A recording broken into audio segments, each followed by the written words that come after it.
Hello everyone, कैसे हैं आप सब। मैं आशा करती हूँ कि आप सभी बहुत ही अच्छे होंगे। आज मैं आप सभी के लिए एक बहुत ही अच्छा सा टॉपिक लेके आई हूँ। वो वह है इंटर्नशिप के बारे में। वो है एक फ्रेशर जूनियरशिप के बारे में। इंटर्न और जूनियर में ज़्यादा कोई खास अंतर होता नहीं है अगर मैं बात करती हूँ फ्रेशर जूनियर की। इंटर्नशिप में भले ही आपने वो 3 साल की एलएलबी करके आए हो या तो फिर आपने 5 ईयर एलएलबी जो होती है वह आप करके आए हो। इंटर्नशिप लगभग एक जैसी ही होती है, सेम कोर्ट में होती है। ऐसा नहीं है कि 3 साल वाले जो होते हैं वो दूसरी कोर्ट में जाएंगे या तो 5 साल वाले हैं वो दूसरी कोर्ट में जाएंगे। एक बार एलएलबी होने के बाद जो आपका काम होता है वह कोर्ट परिसर में होता है, एक जगह पे ही होता है।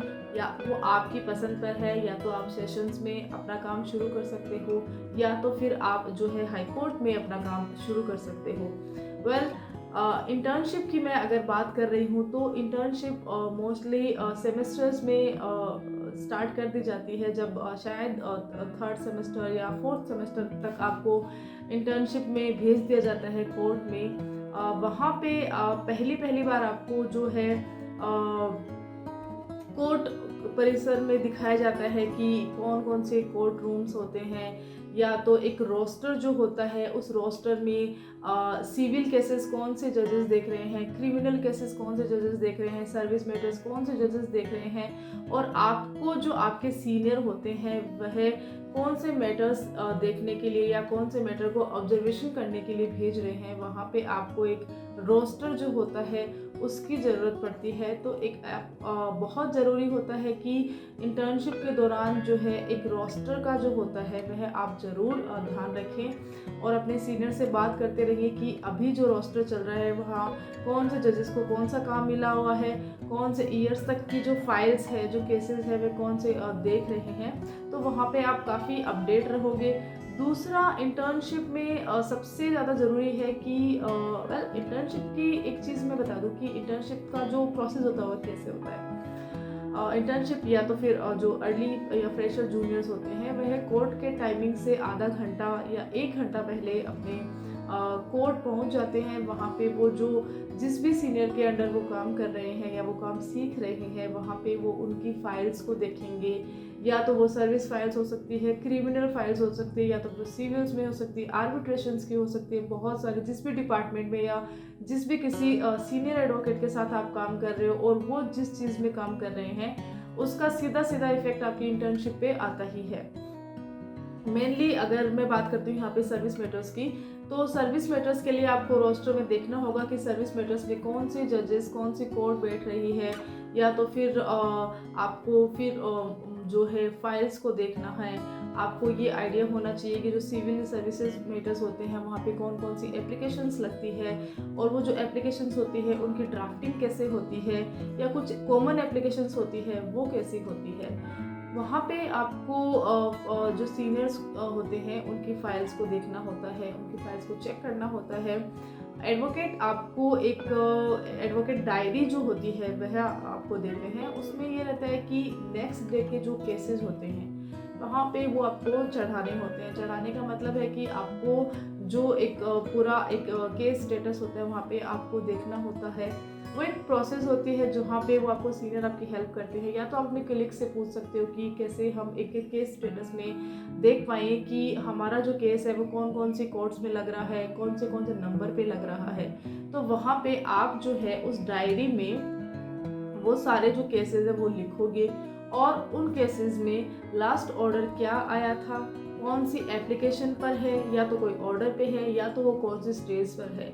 वो सारी जो डिटेल्स होती है एक केस से रिलेटेड, और वह आपको वहाँ पे उस पर चढ़ानी होती है। और जब वह केस कोर्ट रूम में जज साहब के सामने आ जाता है और वहाँ पे आज के दिन पे जज साहब ने उस केस के रिगार्डिंग क्या जजमेंट दिया है, या तो आपका अर्जन हुआ है, या तो जो भी आपका जो फैसला जजेस साहब देते हैं वहाँ पे वो चीज़ आपको लिखनी होती है। अपनी जो केस डायरी जो बोलते हैं एडवोकेट को मिलती है अपने सीनियर के थ्रू, या तो उस फाइल में आपको वह नेक्स्ट डेट जो होती है वह लगानी होती है। बेसिकली ये कुछ काम होते हैं।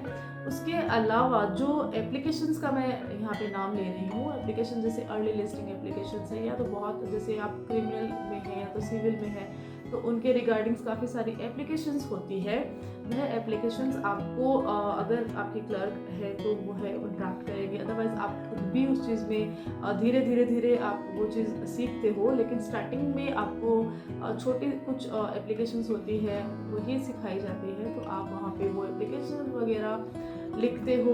और फिर जो रजिस्ट्री होती है कोर्ट रूम की, वहाँ पे जो अलग अलग डिपार्टमेंट्स रहते हैं सिविल के, क्रिमिनल के, वहाँ पे आप जो है उनको जमा करवाओगे।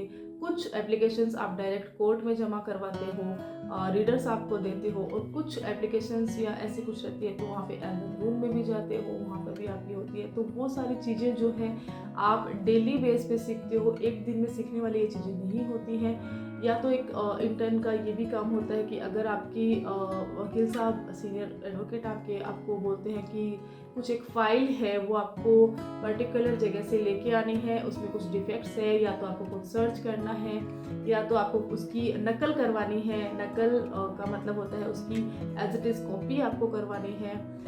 इस तरह से कुछ काम होते हैं। तो वहाँ पे भी उनको जो ये रहता है कि कोर्ट के जो ऑफिसर्स होते हैं, कोर्ट के जो स्टाफ होते हैं, वहाँ पे वो अलग अलग डिपार्टमेंट होते हैं, वहाँ पे आपको ये सब काम करने होते हैं। और उसके अलावा जो आपके सीनियर एडवोकेट्स के साथ में आपको डाइस पर वहाँ पे आर्ग्यूमेंट्स जब होते हैं माननीय कोर्ट के अंदर में, तो आपको उनके पास खड़े रहना होता है और ये ऑब्जर्व करना रहता है कि आपके जो सीनियर्स हैं वो फाइल को कैसे पढ़ रहे हैं। नॉर्मली जो केस की फाइल्स होती है वह एक बुक रीडिंग नहीं होती है वहाँ पे, क्योंकि एक फाइल है और वह लेंदी अगर प्रोसेस है तो वह हर बार सेम फाइल रहती है, सेम चीज़ें रहती है, एप्लीकेशंस वगैरह उसमें लगती रहती है, रिप्लाई उसमें आते रहते हैं, तो काफ़ी सारी चीज़ें जो होती है उसमें एड ऑन होती रहती है। तो वहाँ पे आपको जो उसका रीडिंग होती है वह सिखाई जाती है कि कैसे उस जो फाइल है उसको रीड करते हैं, कौन से पार्ट को हमें पहले रीड करना है। अगर आपकी 1000 पेज की जो फाइल है तो यह बिल्कुल भी ज़रूरी नहीं है कि एक बार में ही आप उसको 1000 पेज पढ़ने लग जाओ। आपको आपके सीनियर्स बताएंगे कि कौन सा एक ऐसा पेज है जैसे प्रेयर पार्ट है, फिर जो मेन इश्यूज पार्ट है जो स्टार्टिंग में होता है, और उसके बाद में ग्राउंड्स जो होते हैं, तो धीरे धीरे आप एक एक चीज़ को कैच कीजिए, साथ ही आप लिखते रहिए वो चीज़ें जो आपकी पार्टी बोल रही है।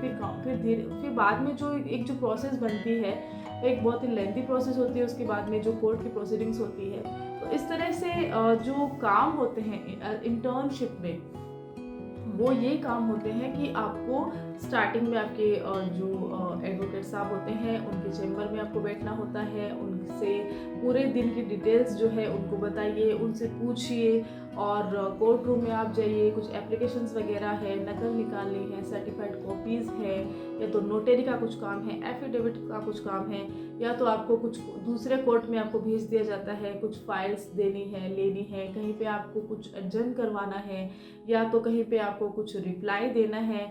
ये सारी जो चीज़ें हैं इंटर्नशिप के दौरान ही आपको सिखाई जाती है। और यही जो इसी प्रोसेस में हम आगे बढ़ते बढ़ते एक जूनियर लेवल का, और उसके बाद में हम इसी पर ही जो ये पूरी कोर्ट की जो प्रोसीडिंग्स उस पर काम करते हैं। वकालत में ये चीज़ कही जाती है कि जो आपका लर्निंग जो स्पेस है, या आपका जो सीखने का जो टाइम होता है वह कभी भी पूरा होता नहीं है। एक सीनियर एडवोकेट भी ये बोलता है कि वह भी हर दिन कोर्ट में कुछ ना कुछ नया सीखता है, हर दिन कुछ ना कुछ हमें जो नया सीखने को मिलता है। और हम यहाँ पे ये भी अपडेट हमें बहुत रहना होता है अपने रिसर्च के थ्रू, क्योंकि यहाँ पर रातों रात अगर जजमेंट्स आ जाते हैं तो हम उसके लाइट में या उनके लाइफ में हम बहुत सारे जो अपने रिलेवेंट केसेस हैं, अगर जो हमारे जजमेंट ऐसा आया है सामने से, तो हम वहाँ पे उसको किस तरह से अपने केस में डाल सकते हैं। तो बहुत सारी ऐसी चीज़ें होती है जहाँ पे कि आपको अपडेट भी रहना होता है। वहाँ पर आपकी जो इंटर्नशिप की जो एक पूरी प्रोसेस होती है वह इस तरह से कुछ दिखाई देती है।